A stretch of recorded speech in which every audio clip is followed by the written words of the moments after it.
That's frozen chicken burger. So that's an air fry.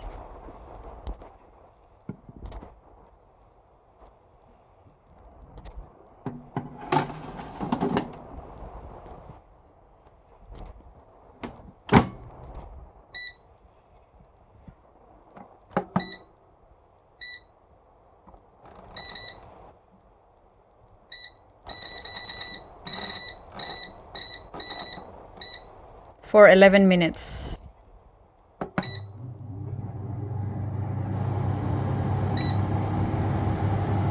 See the chicken inside?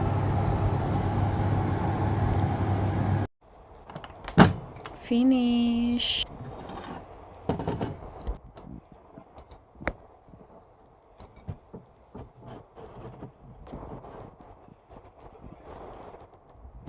Did you see this chicken burger? It's not fried, it's not oily, it's dry and very, very tender.